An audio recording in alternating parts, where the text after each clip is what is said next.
Hey everybody, welcome back. So I wanted to do a review today of the new Synapse 4K UHD release of Dario Argento's classic Suspiria. Now this is a big deal for several reasons. One, this is the first 4K UHD released by Synapse Films, which again is an independent distributor. And 4K releases are very expensive to produce. 4K UHD has now been around for a couple of years now, and I think we're finally getting to the point where, even though it is still very expensive, it's at least doable for small companies to at least kind of see if they could maybe produce a title here and there in 4K UHD. And the thing is, this isn't new. This happens every time there's a new format. I mean, DVD was that way.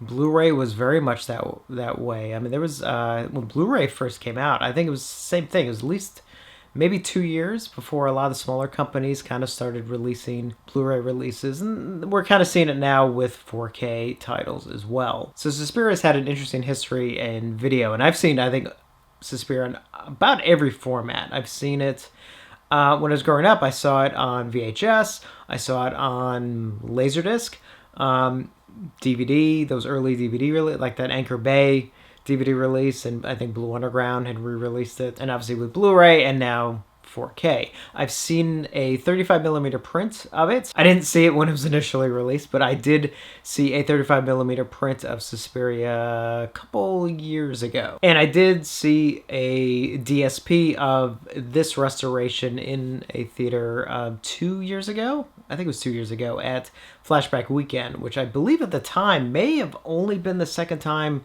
that had actually been screened, because Don May from Synapse was there, which was cool because I got to talk to him for a little bit on a lot of the stuff that went in doing the restoration. So as a lot of you know, there was this took years for Synapse to restore. They had the original camera negative scanned, and there was problems there in the scanning. I think one company that did the scan, like, you know, they sort of messed up, I think, part of it, but they've closed down, so then it had to be rescanned somewhere else. I don't know, it was like a whole big dilemma that happened. And then when they got it back, the camera negative was not in fantastic shape. It had issues, normal age-related issues, but also it hadn't really been as well cared for as it should have been. So finally, when the restoration was finished, it was released on Blu-ray last year in, some of you know, so in this one, this is the Steelbook version, and obviously there's been a sort of standard release version since then, which you can get at a very good price. This was obviously a mind-blowing release once everyone saw why it took so long to restore Suspiria and to restore it correctly. And then obviously now with this year, they have released that restoration on 4K, and what makes this so amazing is that this isn't just a port of the Blu-ray, and that's very, very important to remember. One of the benefits of 4K UHD is not only the extra resolution, because some of that even really comes down to how a film was shot, what lenses were used, film stock, and all that. That's going to change how much detail is technically available when it comes to an image from film. What you gain, probably more importantly than any extra details, is actually the color space, the gamut of colors, and not only the amount of color that can be shown, but also the gradation of colors. So the difference between black and white and all the colors in between, you know, on Blu-ray, for example,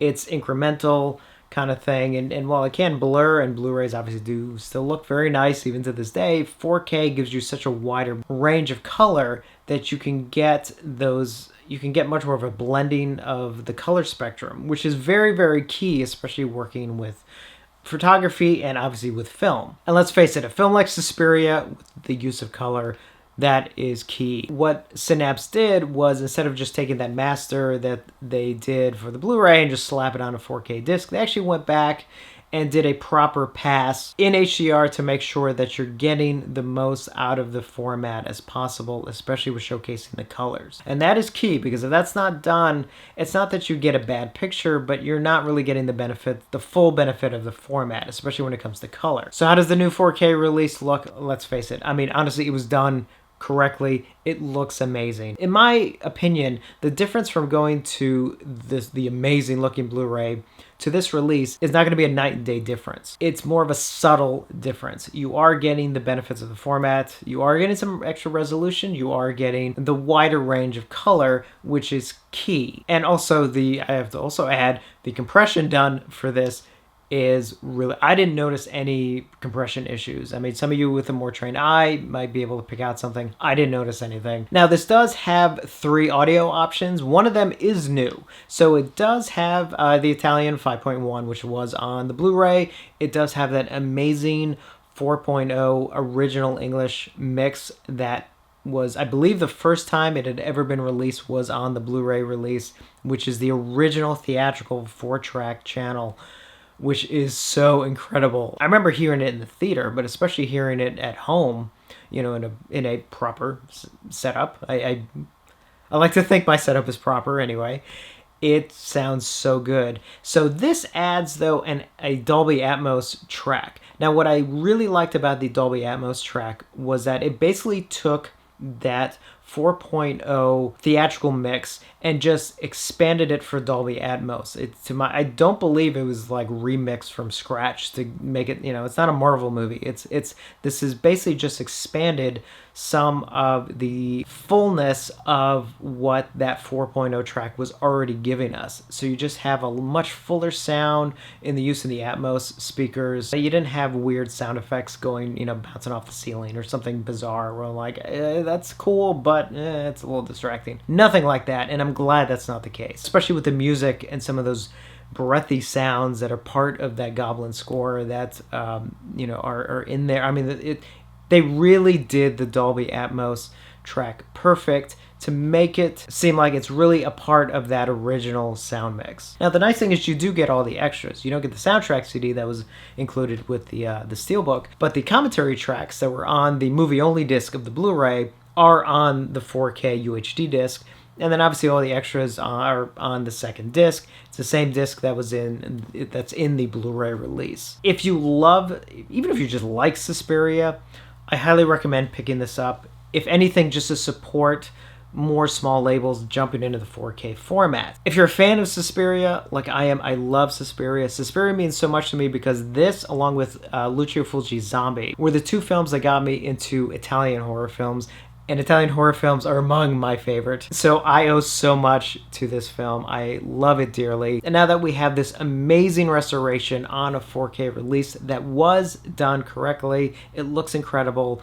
It sounds amazing. I literally cannot recommend this release enough. If there's ever a film that probably lends itself to seeing it in 4K and the color gamut of UHD, Suspiria is probably up there at the top of my list. So thank you, Synapse, for taking a chance on 4K and for making Suspiria worth the while. So those are my thoughts on the Suspiria 4K UHD release. If you get the film in, definitely let me know your thoughts. And as always, thank you for watching, and I will see you on the next one.